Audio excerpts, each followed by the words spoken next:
Rama. Rama, Rama, Hari, Hari.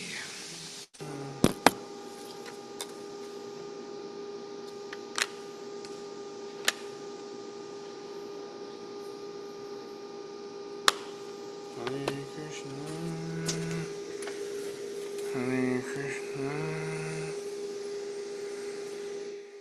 Krishna Krishna, Hare Hare.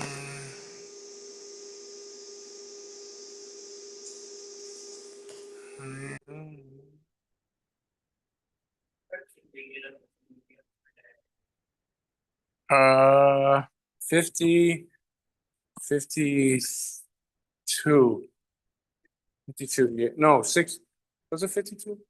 Yeah, it was 62, 62, yeah. No, we got further than that because we were doing a reading class.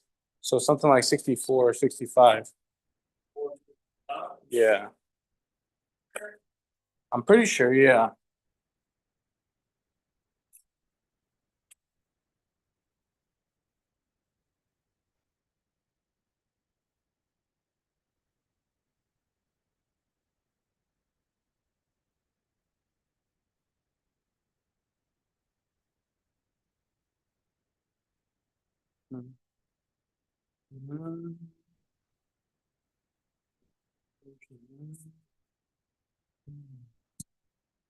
Krishna, Krishna.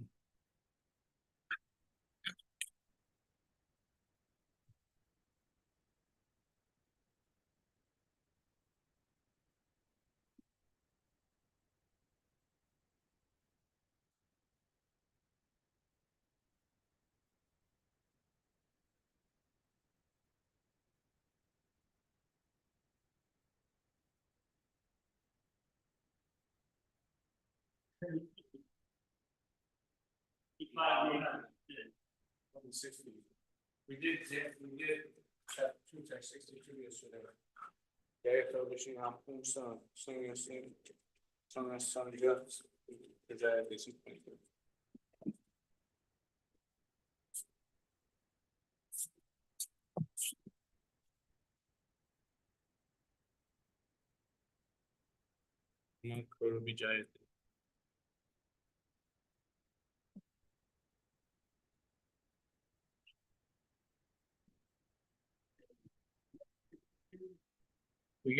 we got up to like 64. So we're on 65, I think. Consciousness. Here, let me see. I wrote it down.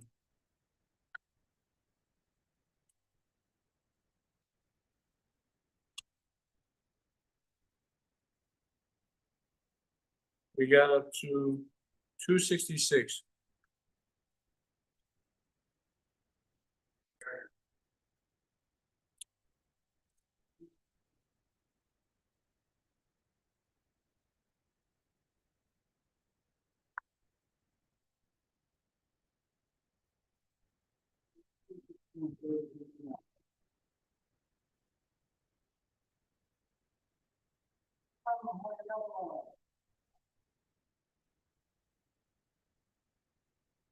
Repeat class, introduction prayer, page 1.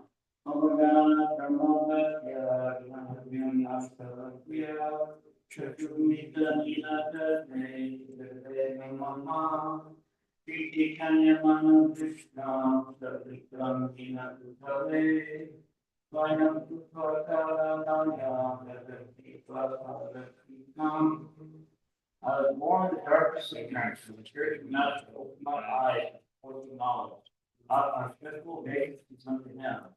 When the freedom was strongly followed by who is satisfied in the superior world, mission, no desire or to God, giving shelter under his lotus feet. Monday, Tuesday, Monday,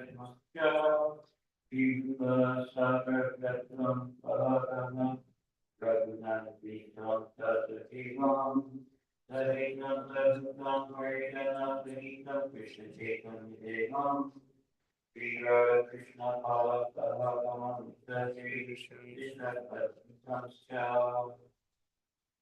Offering respectful obeisances unto the Lord's feet, my spiritual master, unto the feet of all vice from us.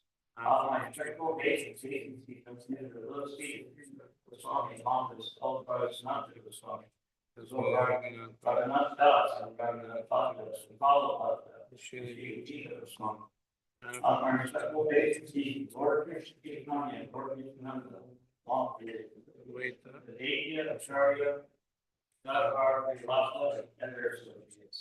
I offer respectful obeisances with no Radharani and Sri Krishna along with their associates, Gita and Shantaka. Hey Krishna, Krishna, Dina, Bhagavata, Directe, Krishna, Sopika, Nanta, oh, my dear Krishna, the friend of distress, the source of creation, you have not two devotees of Radharani. Our festival days to come to you. That of the Chandra or Nira Day, the Precious Day, the Krishnan's Day, Anamane Hare. Our friends are running, Father, perfections like molten gold, and this king of your God. You're the daughter of King Krishna, you're very dear to Lord Krishna. Now,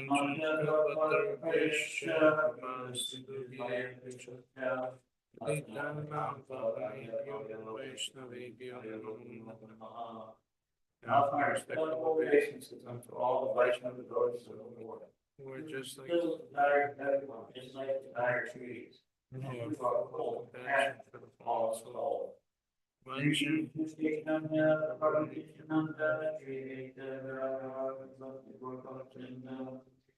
Mary, this is each of you, Krishna Chaitanya, the Sri and all others of line of devotion. Hare Krishna, Hare Krishna, Krishna Krishna, Hare Hare, Hare Rama, Hare Rama, Hare Hare. Oh, we're on chapter 2, Concepts of the Gita Summarized. Starting on verse 67 today. Indrayanam hi charatam yamano vidyate tasya harati bhagyam vayanam imam bhakti. Translation: as the boat on the water is swept away by the strong wind, even one of the senses on which the mind focuses, carry away a man's intelligence.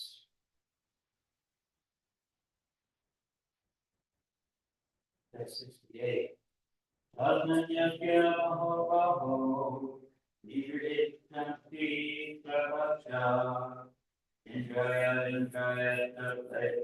paya, tapya padishika. Translation: therefore, mighty army, sons of very strange, and God is a certainly a steady intelligence. That's 69. Yadisha Parvatuttanam Tasyam Yakarti Samyani Yasyam Yakarti Uttani Sadisha Pashyato Mune. Translation: what is the time of waiting for the self-control? The time of awakening for all beings is the night that we expect the sage.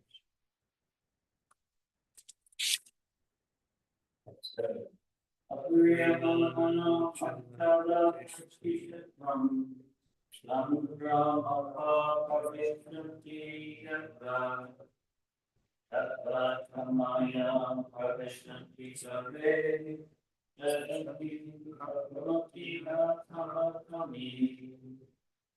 Translation: the person who is not disturbed by the instant flow of desire, the enters like rivers in the ocean, if ever be filled, as full and still, can alone achieve peace, and not command to strive to satisfy such desire.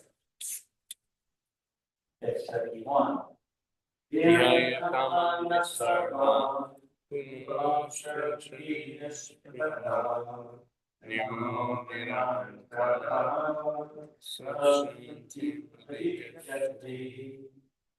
Translation: a person who has given up all desires for sense gratification, who is free from desires, who has given up all sense of hardship, and is devoid of false ego, the bomb can attain the release.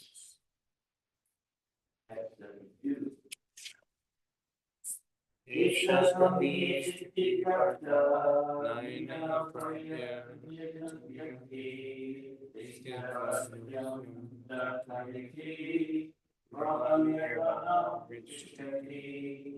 Translation: that is the way the spiritual and godly life and not further being so situated even at the hour of death, one can enter the spirit and kingdom of God.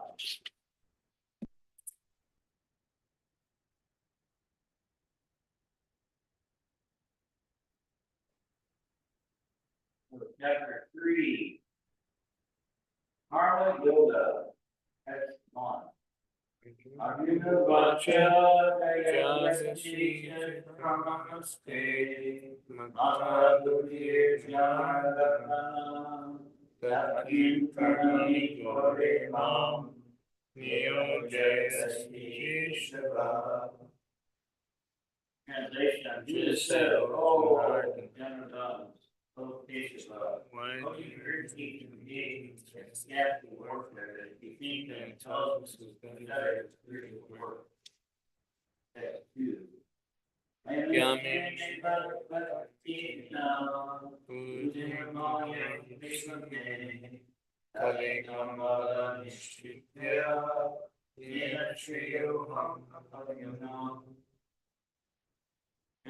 I don't be voted by your foolish president. Therefore, please tell me precisely what is most beneficial for me. Text 3. Vibhavam Vacha Lokeshu Vidhashta Purana Jnana Yogena Samkhya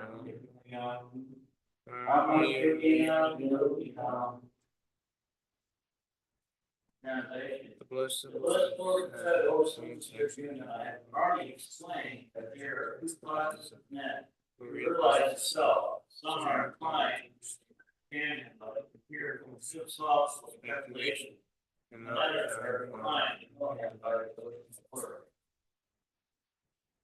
That's 4.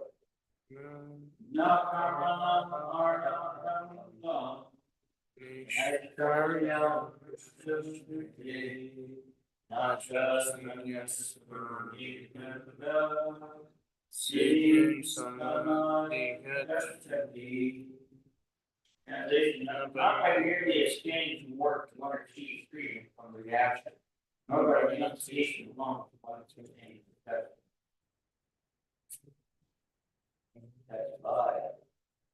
Nahi Sashti Ati Chatushati Karmapukit Karyate Yavasharma Sarva Prakati Charanam. Translation: all men are forced to act helplessly according to the impulses born of the local human nature. Therefore, no one can be framed as doing something not even for a moment.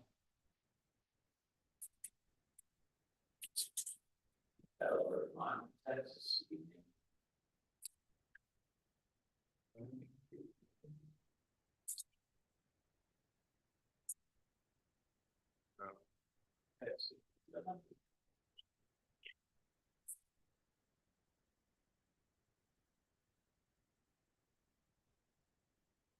Translation: as the boat on the water is swept away by a strong wind, even one of the senses in which the mind focuses can carry away against elements.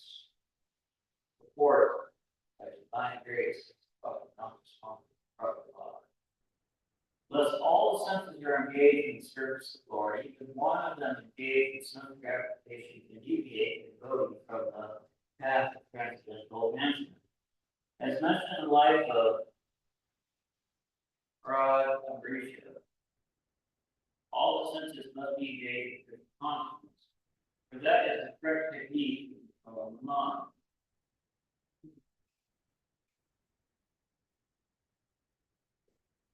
Should I get my phone?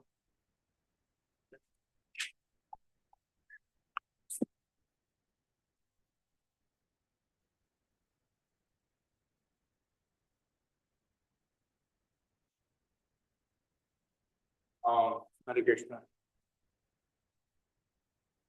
So this purport just said that, it's a question, by the way, in the comment. This purport just said that we should engage all of our senses in Krishna consciousness, which is easy in the temple. Like you can see the deity whenever you want. You can smell incense when there's arati. You can hear kirtan whenever there's an arati. And there's a bunch of stuff going on in the temple that's always Krishna conscious. But my question is, like, when we're outside of the temple, when we're preaching, we can't really see the deity in front of us, and we can't smell incense.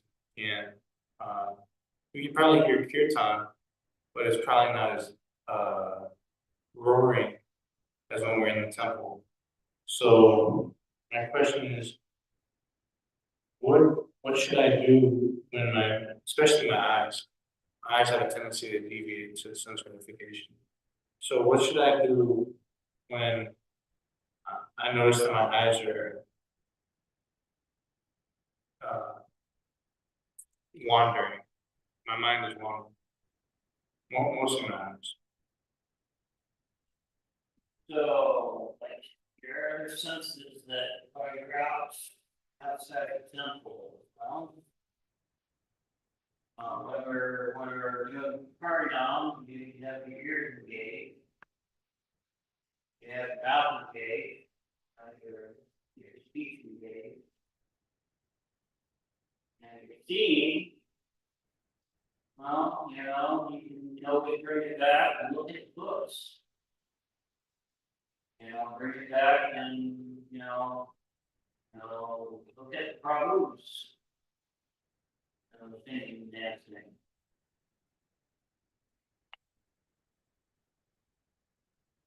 It's just one of those things that you just have to remind yourself over and over. Keep yourself in your senses engaged. Especially when we're not here in shelter of the temple or everything around us is, Christian conscious. Hard to find stuff that's not conscious here in the temple. For distracted by. And that's the whole thing is, because we're trying to develop our senses to engage in these activities all the time. From hearing kirtan, Krishna, smelling flowers, Krishna, Krishna, smelling sadhana, Krishna, tasting sadhana, Krishna, tasting the water, feeling the flowers, Krishna, feeling the flame.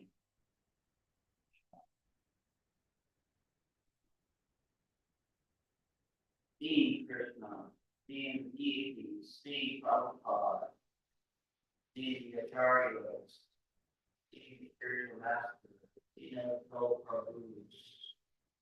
All these things we have take shelter of all around us.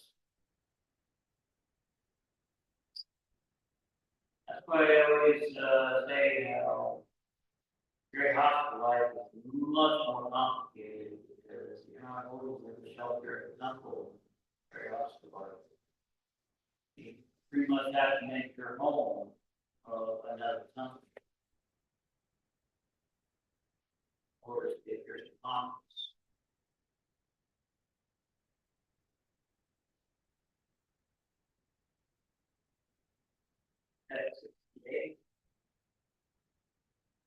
Therefore, Almighty Armagon, whose senses are restrained, their objects is certainly the steady with intelligence.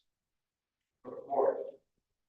As enemies are incurred by superior force, generally the census can be incurred not by any human endeavor, but only by keeping them engaged in the service of the Lord. One who has understood this can only be Krishna of consciousness upon really established intelligence that one should practice this act under the guidance of the bona fide spiritual master. It is called the suitable candidate for liberation. That's what is night for all beings is the time of awakening self-control. The time of awakening for all beings, night for the day. Report. There are two classes in intelligent men.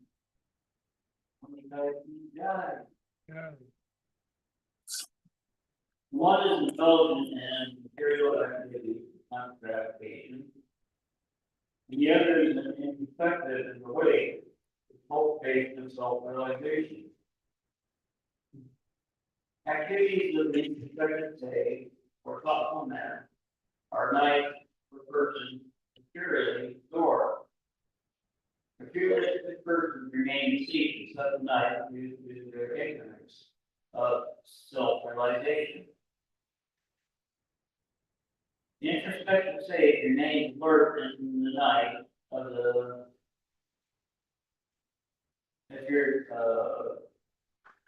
introspective stage remains alert in the night of the materialistic man. The sage feels transcendental pleasure in the gradual advancement of spiritual culture, whereas man in the materialistic activities, being asleep of self-realization, dreams of brightness of such pleasure, feeling sometimes happy, sometimes distressed, and sleeping condition.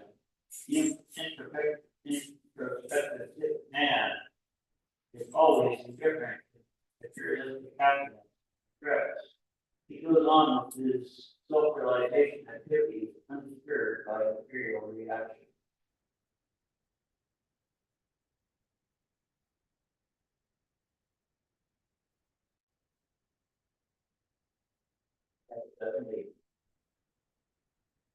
Translation. Person who is not disturbed by the incessant flow of desires, the enter like rivers of the ocean, which is ever being filled, is always still and alone achieve peace, and not the man who strives to satisfy such desires. Report. All of the vast ocean is always filled with water. It is always, especially during the rainy season, being filled with much more water. But the ocean remains the same, steady, is not agitated, nor does it cross beyond the net of its brink. That is all true of a person getting to consciousness. As long as one has a material body, the demands of the body, sense gratification continue. The devotee, however, is not disturbed by such desire because of this fullness. Krishna conscious man is not in need of anything because the Lord fulfills all his material necessities. Therefore, he is like the ocean, always full in himself. Desire may come to him like the water rivers that flow into the ocean, but he is steady in his activity. He is not even slightly disturbed by desire and sense gratification. That is the true Krishna conscious man. One who has lost all inclination for material sense gratification, although the desires are present, does remain satisfied with transcendental loving service of the Lord. He can remain steady like the ocean, and therefore enjoy full peace. Others, however, who fulfill desire, give nothing to limit deliberation, but to seek material success, never attain peace. The fruited workers, the salvationists, and also the yogis, who are optimistic power, are all unhappy because of unfulfilled desires. The person who gets consciousness is happy in the service of the Lord, and he has no desire to be fulfilled. In fact, it's not even desire of liberation, the so-called material bondage. Devotees of Krishna have no material desires, therefore they are perfectly at peace.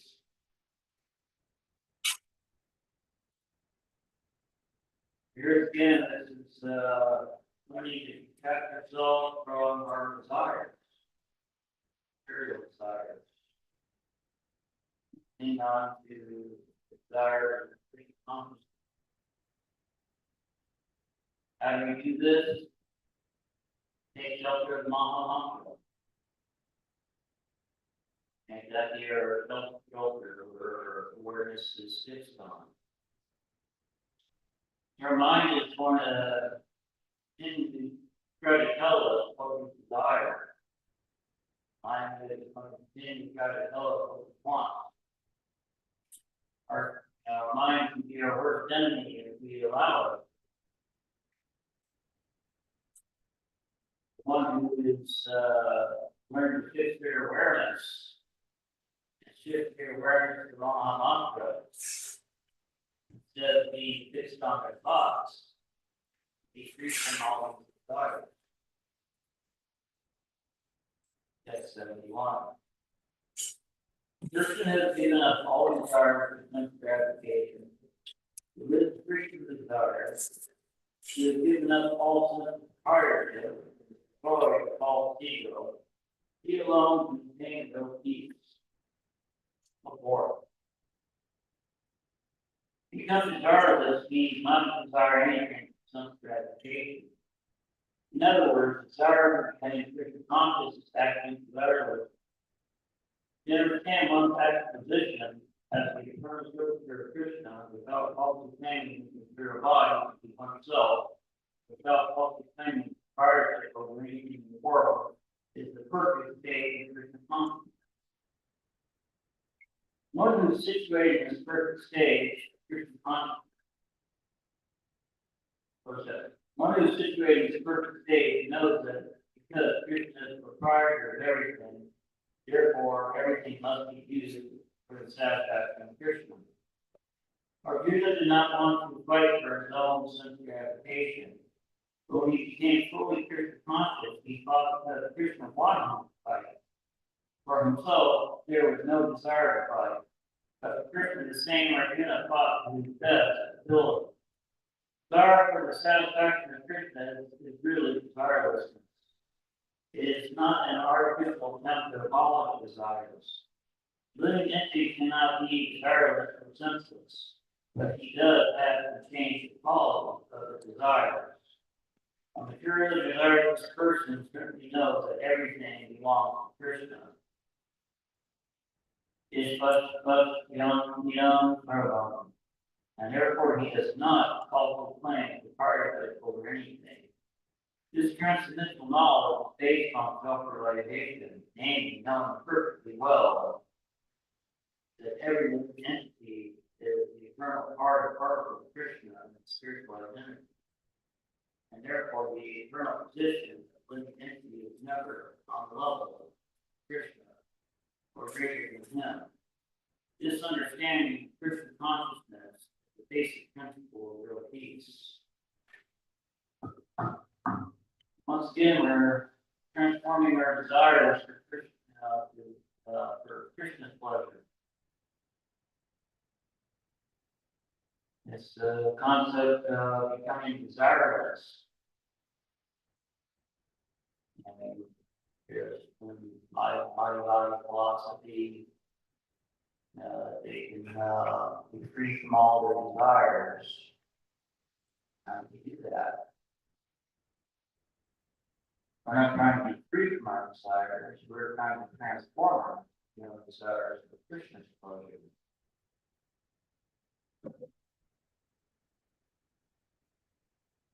Any questions, comments?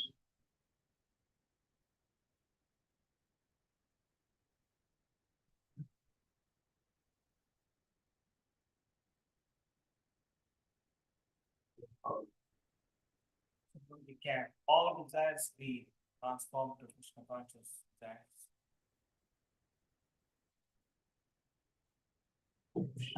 So my question is, so can all the desires transform to Krishna conscious desires?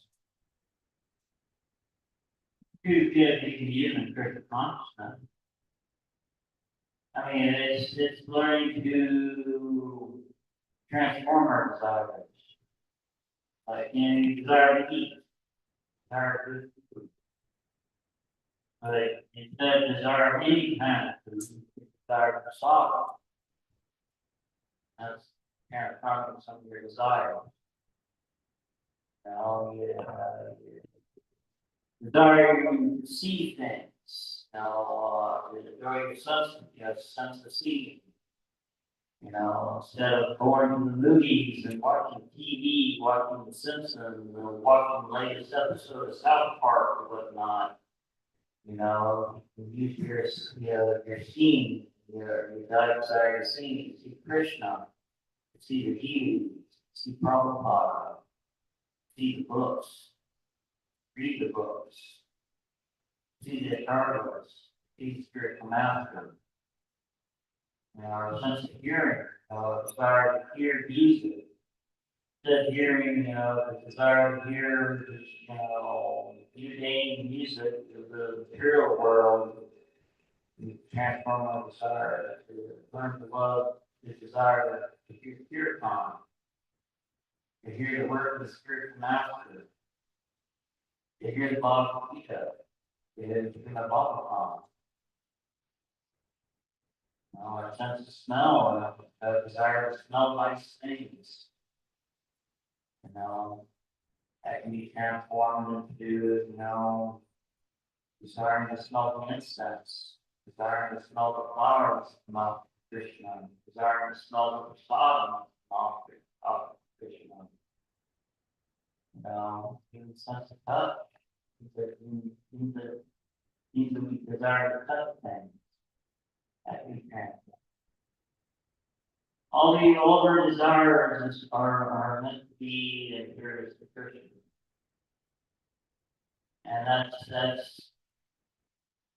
that's the real, the real freedom.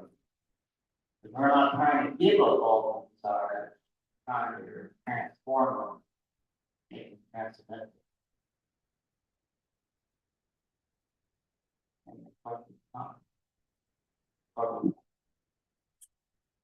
So is, says in chapter 2, text 1, that desire for becoming Krishna conscious is actually desirelessness. So I was wondering if the desire not to go to the hellish planets is the same as desiring to become Krishna conscious. Desire not to go to hellish planets? Yeah. I guess in a way. If you're desiring to go to Krishna Loka,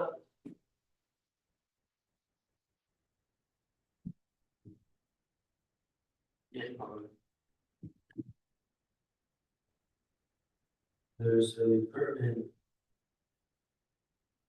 sentence in the devotion where Prabhupada describes how Krishna consciousness,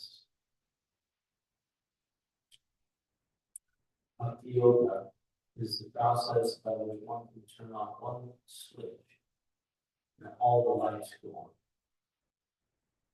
So, at the current moment,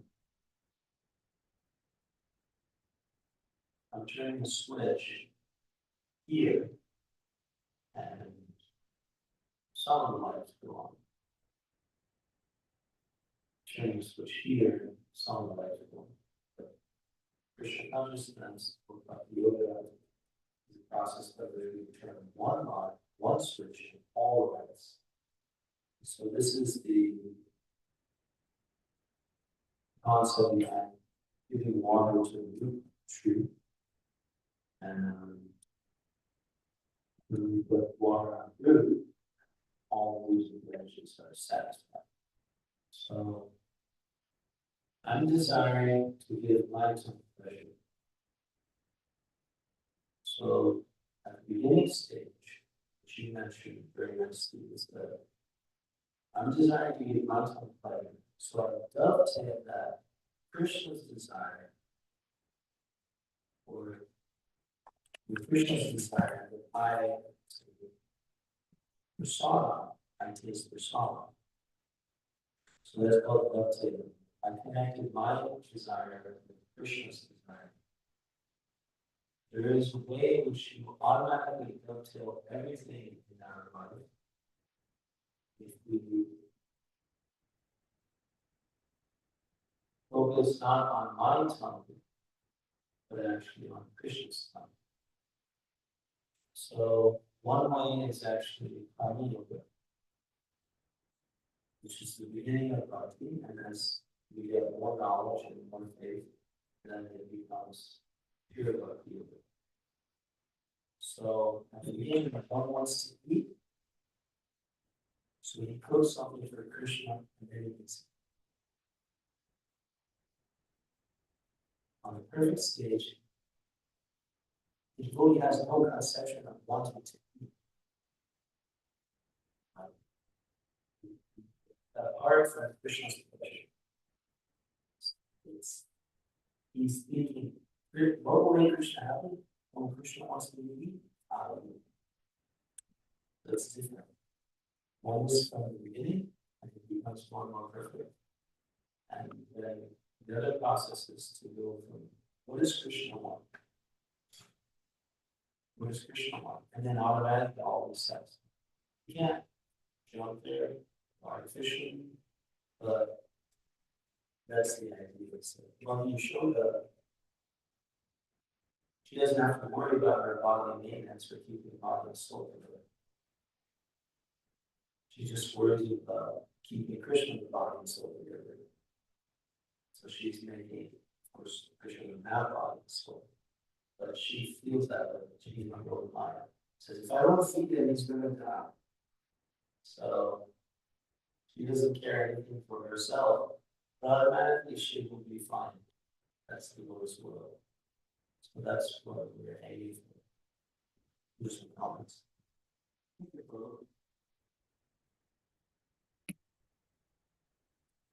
Text 72. Translation. That is the way the spiritual and godly life, after attaining which a man is not bewildered, being so situated even at the hour of death, one can enter into the kingdom of God. Before one can attain perfect consciousness for divine life at once. Within a second, or one may not attain such a state of life even after millions of births. It's only a matter of understanding and accepting the fact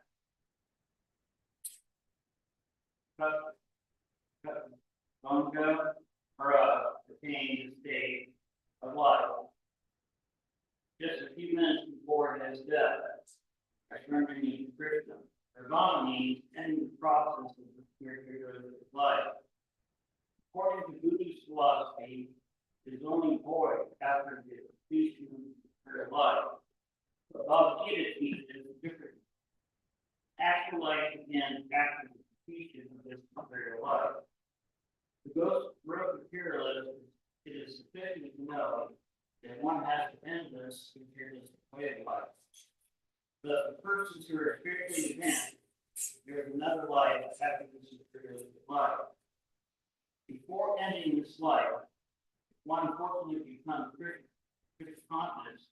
He at once attains the state of Brahma Nirvana. There is no difference between the kingdom of God and the devoted service of the Lord. Since both of them are on the absolute plane, be engaged in transcendental loving service of the Lord is to have attained the spiritual kingdom. In the material world, there are activities of this gratification, whereas in the spiritual world, there are activities of spiritual consciousness. Attaining the spiritual consciousness, even during this life, is immediate attainment of Brahma. One who is situated in spiritual consciousness has certainly already entered into the kingdom of God. Brahma is just the opposite of matter. Therefore, Brahmi, the Hitti, means not on the platform of material activities. Devotional service in the Lord was accepted in the Bhagavad Gita as state. Therefore, Brahmi Jati is liberation from material bondage. Srila Bhakti Thakur has summarized the second chapter of Bhagavad Gita as a content of the whole text. Bhagavad Gita's subject matter are Karma Yoga, Jnana Yoga, Bhakti Yoga. The second chapter, Karma Yoga and Jnana Yoga, have been clearly discussed, and glimpses of Bhakti Yoga are also been given as a content for the complete text. Thus then, the Bhakti report to the second chapter of the Bhagavad Gita matter of context. Any questions before you move on to chapter 3?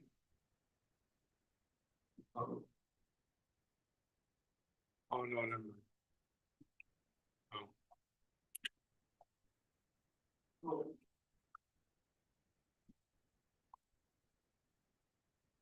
So this third one answered a little bit of the question that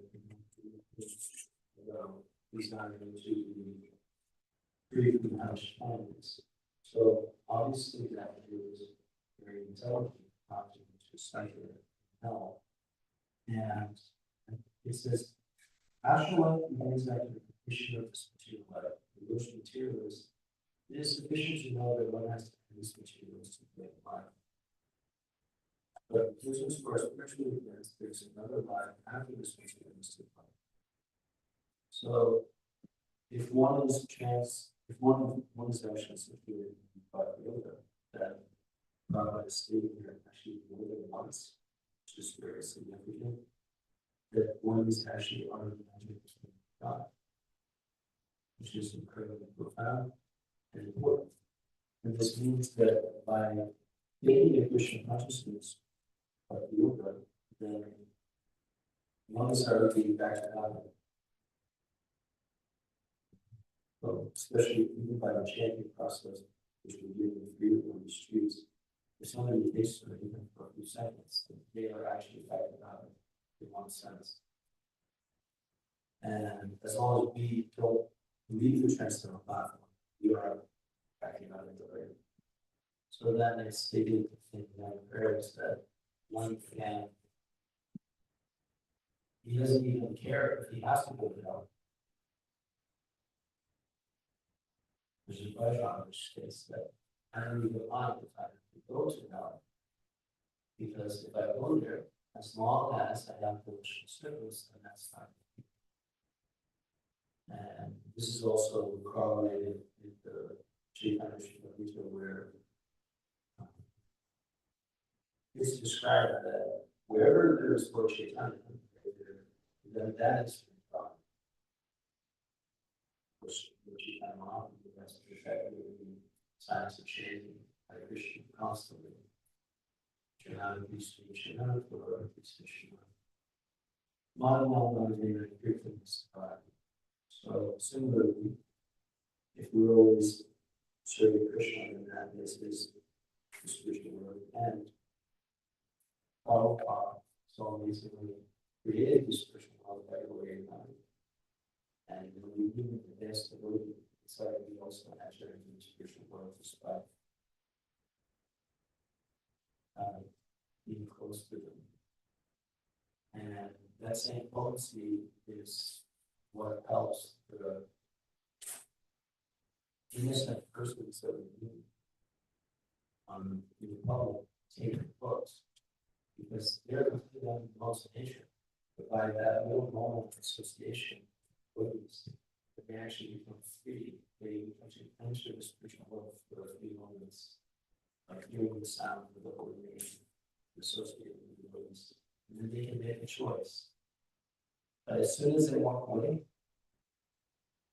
they almost always have that. But these books are so useful because if they didn't carry this book, they're kind of getting pushing credit. Just because they're just carrying it from their house. So